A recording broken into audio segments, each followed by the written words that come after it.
Hola, ¿qué tal? ¿Cómo andan? Que Dios les bendiga.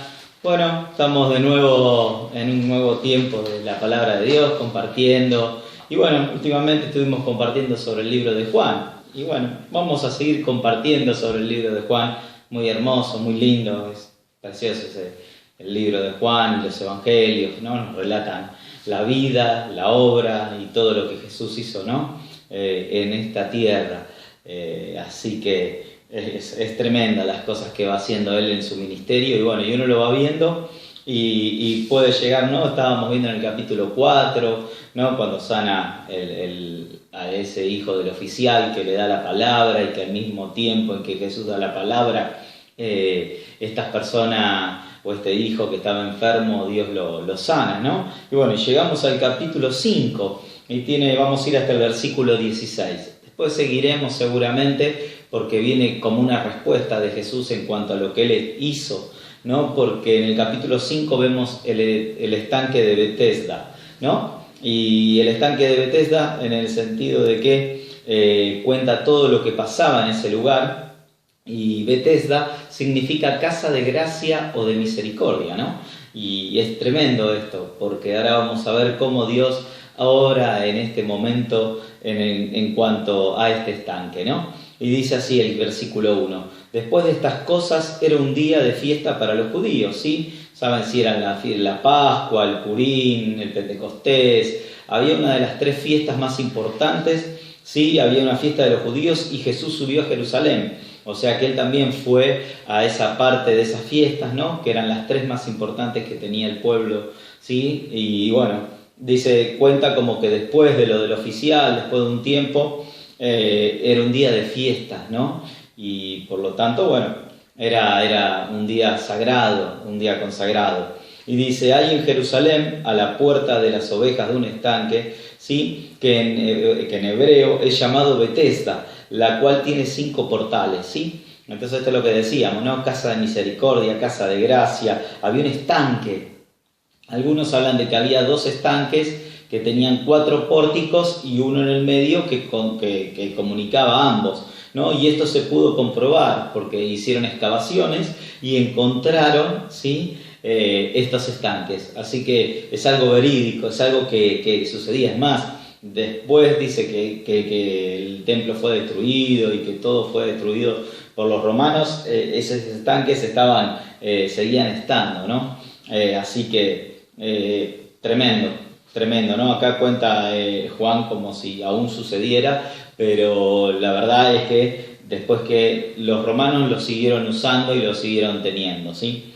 Y dice, bueno, ahí en Jerusalén, a la puerta de las ovejas un estanque, que en hebreo es llamado Betesda, el cual tiene 5 portales, lo cual es verdad, ¿sí? Era así porque hubo excavaciones. En estos yacía multitud de enfermos impotentes, dice, ciegos, cojos, lisiados, que estaban en el movimiento del agua, porque un ángel descendía a cierto tiempo al estanque y revolvía el agua. Y el primero que descendía al estanque después del movimiento del agua era sano de cualquier enfermedad que tuviese, ¿no? Entonces, bueno, ¿cuál era la creencia? Porque acá tenemos 2 cosas, o que era verdad, ¿sí? Porque había mucha gente, dice que era impresionante la gente que se acercaba a ese lugar y que miraba el agua porque no sabían cuándo se movía. Algunos dicen que se movía justo en ciertas fiestas, otros, ¿no? Que en algún momento se movía, ¿sí? Lo que pasa, y por el otro lado, que era una creencia popular, ¿no? Que verdaderamente la gente que creía que se metía en esa agua y se metía en esos tanques se sanaba, pero la verdad es que al poco tiempo volvían a estar como estaban antes, ¿no? Que era más psicológico el asunto que verdaderamente de una sanidad total, ¿no? Y verdadera. El asunto es que, bueno, ellos estaban esperando en ese estanque, que el ángel viniera y que moviera el agua y que se pudieran meter y bueno, y de esa manera poder ser libres de la enfermedad, ¿no? Y sin embargo, la verdad es que ambas corrientes podrían ser totalmente verdaderas, unas que eran creencias y que se creía que el primero que llegaba, y otras que no, que verdaderamente pasaba algo así, ¿no? Porque la verdad es que Dios se movía de cualquier otra manera. A ver, Dios sanó a Naamán haciéndolo meter 7 veces en un río, que mamita querida, o en un mar que Dios me libre, ¿no? Y después lo teníamos Elías cuando se cayeron sobre sus huesos, y después, bueno, los paños que Pablo tenía colgando y que la gente ponía sobre los enfermos y los endemoniados y eran sanados y liberados. O sea, Dios podía usar y hacer sanidades de cualquier manera. O sea, por eso algunos comentaristas te hablan de que puede ser verdad y otros te dicen que puede ser, bueno, una historia del lugar. Lo cierto es que algo pasaba en ese lugar y había mucha gente y se juntaba mucha gente, ¿no? Y el versículo 5 nos sigue contando: y estaba allí cierto hombre que hacía 38 años que estaba enfermo. O sea, hacía 38 años. O sea, todo casi una mitad de vida, ¿no? O unos cuantos años, ¿no? Realmente 38 años que estaba enfermo. No sabemos si él fue enfermo, si estaba enfermo desde que nació o no, pero el asunto es que estaba allí desde que tenía 38 años, ¿sí? No se sabe, o sea, se sabe que no podía caminar, pero hacía 38 años que estaba ahí. Y dice versículo 6, cuando Jesús vio a este echado y entendió que ya había pasado mucho tiempo, le dice: ¿quieres ser sano? O sea, verdaderamente acá vemos cómo Jesús y ese discernimiento que él tenía del Espíritu Santo lo vio, ¿sí? Y lo vio echado y se entendió que hacía mucho tiempo que estaba ahí, ¿no? Este hombre estaba esperando que algo sucediera, este hombre estaba esperando que algo pasara, ¿sí? Pero esperaba nomás, porque muchas cosas estaba ahí echado y nunca podía llegar, ¿no? Y de repente Jesús lo ve y tuvo compasión de él y se dio cuenta de que había pasado mucho tiempo, ¿no? Jesús conoce los corazones, ¿no? Todos siempre lo hablamos y lo entendemos, ¿no? Jesús conoce nuestros corazones. Jesús sabe lo que necesitamos. Jesús sabe lo que vos necesitás, lo que yo necesito, no lo que creemos que nosotros necesitamos. Si no entendemos, sino que verdaderamente Jesús sabe lo importante, ¿sí? Él entiende y sabe y ve los corazones de cada uno, ¿no? Entonces le pregunta: ¿quieres ser sano? O sea, ¿cómo le va a preguntar esto, no? Una persona que estaban todos mirando, esperando que se mueva el agua, ¿no? Y eso también nos enseña cuántas veces nosotros esperamos que algo suceda. En vez de tener los ojos puestos en Jesús, ¿no? A veces tenemos puestos los ojos en las posibilidades que uno tiene, en la situación que uno tiene, en las cosas que a uno le pasa, pero no se da vuelta a mirarlo, ¿no? Entonces, ¿qué hace acá Jesús? Es como que lo llama, le habla, le dice algo, ¿no? Y entonces como que uno corre la mirada y vuelve la mirada a Jesús, ¿no? A veces pasa esto, ¿no? Uno está esperanzado en muchas cosas, en que sucedan muchas cosas, en que pasen muchas cosas. Sin embargo, no es tanto la esperanza, sino ver a Jesús, el obrar y tener los ojos puestos en Él. Y cuando uno tiene puestos los ojos en Él, tiene la verdadera esperanza y la verdadera fe que va a obrar, ¿no? Acá tenían la esperanza de que el agua se moviera y que un ángel, ¿no? Entonces acá Jesús lo ve y le pregunta: ¿quieres ser sano? O sea, a mí, y claro, yo me imagino a este hombre, ¿no? ¿Quiere ser sano? Pero la pregunta de Jesús no era como diciendo: qué obviedad, ¿no? Si estoy enfermo, sino que él le provocó que creciera su fe. O sea, él le provocó, ¿por qué? Porque a veces cuando estamos tanto tiempo con distintas situaciones, distintas circunstancias, luchando por cosas y que no nos salen y que no van para adelante, es como que nos frustramos y nos ponemos mal y nos ponemos tristes y agobiados y oprimidos y tantas cosas que verdaderamente a veces ya está bien, ya está, ya pasó, ya fue, que sea lo que Dios quiere, ¿no? Y acá por eso le pregunta a Jesús: ¿quieres ser sano? O sea, ¿querés eso, lo que estás buscando, o ya te rendiste, o ya estás, o ya no querés ser sano, o ya sabés que no podés, ¿no? Entonces lo que Jesús estaba provocando en él es que aumentara su fe, es que aumentara lo que verdaderamente lo iba a hacer sano, esa fe en Jesús. Es lo que verdaderamente a nosotros nos va a hacer libres, nos va a hacer sanos, nos va a hacer cumplir con esos sueños, esas visiones, todo lo que Dios puso en nuestra vida. ¿Por qué? Porque Jesús le está provocando esa fe. Está diciendo: ¿querés eso? lo que tanto anhelás, ¿verdaderamente lo querés o no lo querés? ¿No? Y eso es lo que provocó en él. Versículo 7. Sin embargo, la respuesta de este hombre dice: Señor, le respondió el hombre impotente, no tengo hombre que me meta en el estanque cuando el agua fuere revuelta, porque entre tanto que yo vengo, otro antes de mí ha descendido, ¿no? Entonces ahí vemos como Jesús a propósito le había provocado la fe, porque este hombre estaba realmente 38 años y ya es como que, ¿no? Uno empezó a menguar, él ya estaba menguando, porque la verdad es que cada vez que se mueve el agua alguien se mete antes que yo, me gana, porque yo no puedo caminar, porque no puedo entrar, y ya hace tantos años y no tengo ni siquiera quien me meta, ¿no? Eso cuando uno ve, ¿no? Como recién hablábamos, las limitaciones que nosotros tenemos, ¿no? Siempre viendo lo natural, siempre viendo que no puedo, que no llego, que no tengo, ¿no? Y como siempre decimos, ¿no? Sin embargo, Jesús le quiere cambiar la mirada a eso. A veces no necesitamos que alguien nos ayude y que nos meta en el estanque. Nosotros necesitamos a Jesús, el verdadero hombre, el verdadero Dios que nos va a sanar. Es la persona que verdaderamente nos va a ayudar a que seamos verdaderamente sanos, ¿no? Entonces acá le dice: yo no tengo, no, es más, cuando trato de llegar ya hay otro que se mete antes que yo, claro, alguien que pudiera caminar o lo que sea ciego o que tuviera algún otro problema, ¡pum!, se tiraba en el agua y ya era sano, supuestamente, ¿no? Entonces él se daba cuenta de que no podía ser sano, ¿no? A veces estas circunstancias hacen que limitemos a Dios, ¿no? Y hacen que verdaderamente veamos a Dios como que, bueno, es la segunda opción. Si alguien no me puede meter en el agua, bueno, vamos con Jesús, ¿no? Y a veces tendría que ser al revés, ¿no? Ya como hijos de Dios y conociendo lo que es capaz de hacer nuestro Señor, ¿sí?, que lo dio todo, tiene que ser la primera opción, en todo, desde una enfermedad hasta algo económico, o hasta un trabajo, o hasta la familia, o hasta lo que sea. Jesús tiene que ser el primero que restaure, que sane, que libere todo lo que tenemos, ¿sí? La mirada y no ponerle límites a nuestro Dios, ¿sí?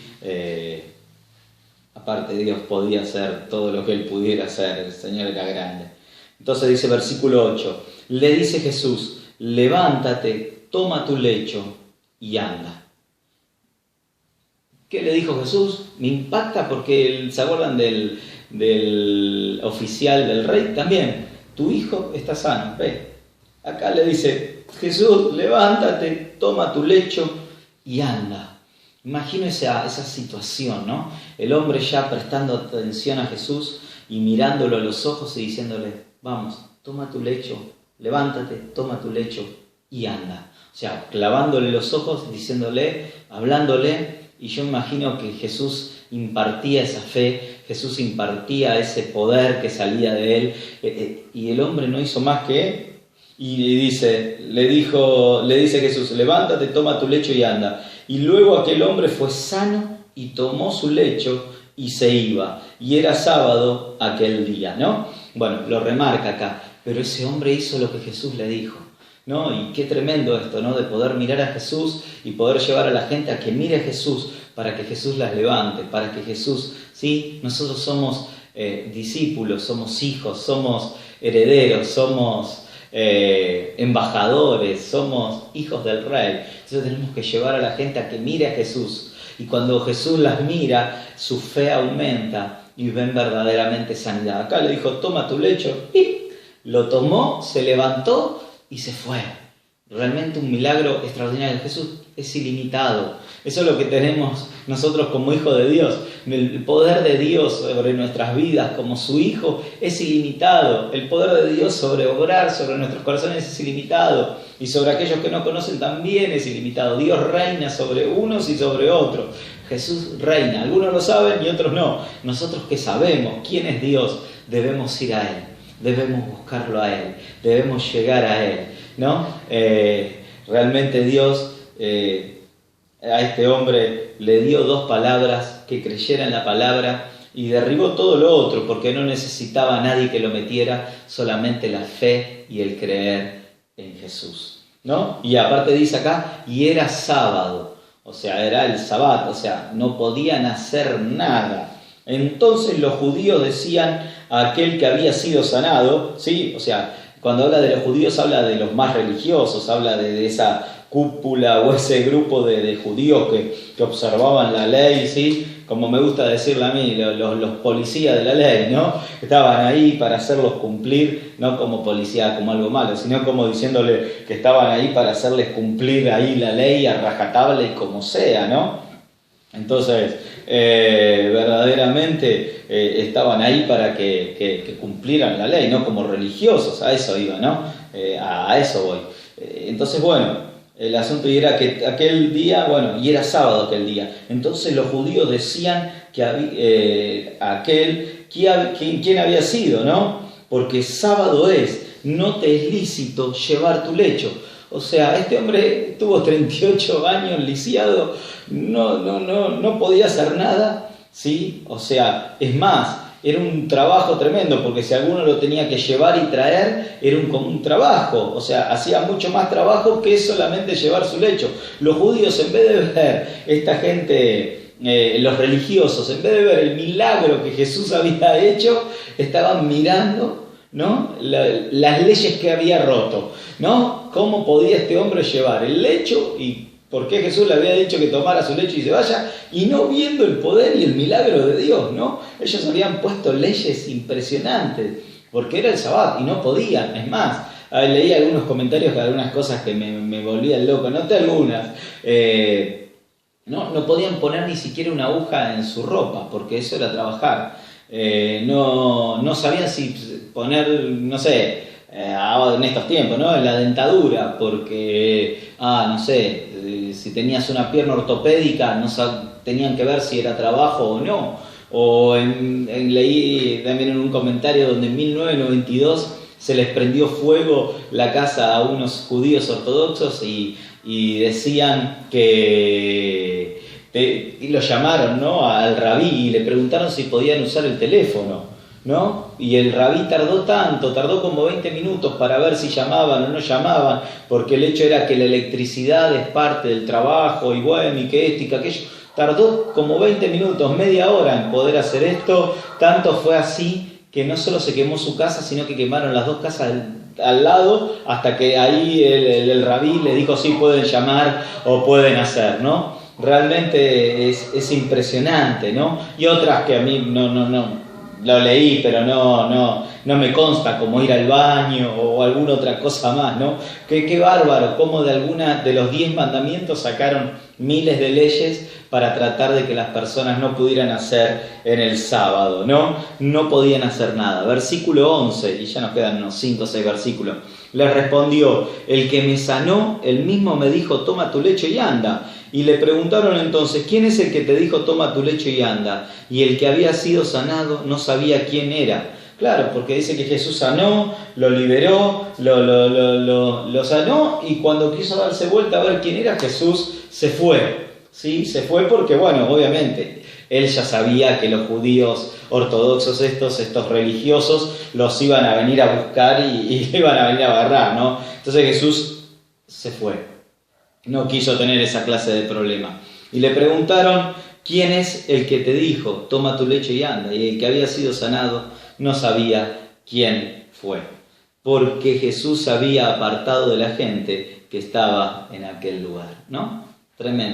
Tremendo, ¿no? Jesús había ido a una fiesta a Jerusalén, pasó, hizo un tremendo milagro de una persona de 38 años. Así que tranquilo, mi hermano, creo que por ahí nosotros no tenemos ningún problema de hace 38 años. Y si tuviéramos, tranquilo, porque el Señor tiene autoridad sobre todos los tiempos.